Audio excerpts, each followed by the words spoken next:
খালাম্মা হ্যাঁ ফু দেন কে? আরে পাগল এইখানে ফু দেই এর জন্য যে ফু দিলে ওইটা গরম হবে গরম করলেই আগুন জ্বলবে কিছু মনে করেন না খালাম্মা, আমি আপনার করতে আইছি দেখ কিছু শিখবেন নিকে।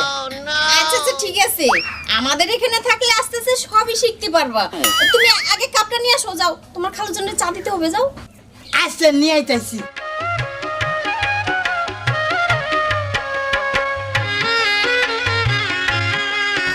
এই যে স্যার শান্ত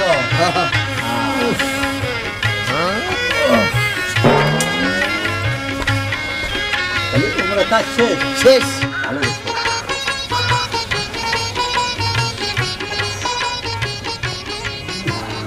স্যার স্যার এটা ব্যাপার বুঝলাম না স্যার। আবার কি ব্যাপার বুঝলা না? ওই যে চা খাইলেন যে ফু দেন কে? ফু দিলাম কি সেটা বুঝো না?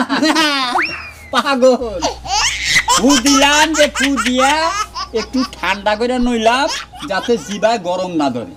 কি করলেন? ঠান্ডা করে নইলাম যাতে গরম না লাগে।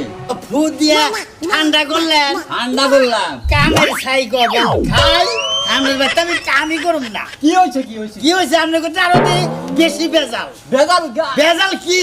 হ্যাঁ আমরা শুনে আইলাম যে ফু দেয়, ফু দিলেন কি আম্মা জান? হ্যাঁ। কয় যে ফু দিলি গরম হয়।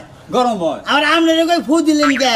আবার আপনি কোন যে ফু দিয়ে ঠান্ডা করে না খাওয়ান লাগে গরম জিনিস। ঠিক আছে। আপনি কত বেজাইলা। আবার আপনারাই কোন যে ভালোবাসলি বারে ভালো, আবার ওই ভালোবাসতে থেকে আপনার মেয়ে সেটারে জব করে ই করবেন। আপনার বাড়ি বেজাল বেশি। হইছে কি বলবা আপনার তো করতে কাম কাম করুন না আমি। হলো আপনার করতে কাম করে আর আমার মাথা নষ্ট হবো। শোনো, তোমার আমি একটা কথা হ্যাঁ? বলি। মানুষের ক্ষতি কর না, অল্প বিদ্যা ভয়ঙ্কর। হ্যাঁ। তোমার তো অল্প বিদ্যা, হ্যাঁ। এই জন্য তুমি ভয়ঙ্কর আপনারা একজনে হ্যাংনমনের কথা কবেন। হ্যাঁ। ইনে আমি শিক্ষিত বাড়ি থেকে গেল বেজালে ভরবো। আমি গেলাম গা কাম করুম না আপনার যাও। বেতন টেতন চাই না। কাম করো না, কাম করুম না। খারাপ, এই খারাপ। কি কালো অক্ষর তো তোমার পেটের ভিতরে নাই, বুঝো নাই? না থাকলো কালো অক্ষরের মর্ম বুঝবা কি তুমি? ওইটা শিখ পাইতে আইছিলাম তাই ভাই তার শিখা যাবো না এটাও হবে না, কচু বেজালে ভরবো কিছু দেখো চাও। ওই যাও, যাও, যাও।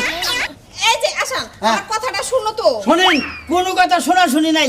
আমরা করতে আইছিলাম জ্ঞান অর্জন করবার নাকি আমরা করতে আরো জ্ঞান অর্জন এটা জ্ঞান আমার ধ্বংস হবো। আমি গেলাম না কাম টাম করবো না আমার ছেলে জুতা কো আম্মু বুঝে বলো ছেলেটা মানে কি বলে গেল আমি কিছুই বুঝতে পারলাম না হ্যাঁ তুমি বোঝো নাই? না তো এই ছেলেটা যা বুঝছে, ও যা বুঝছে ওর হানি ও ভালোই বুঝছে।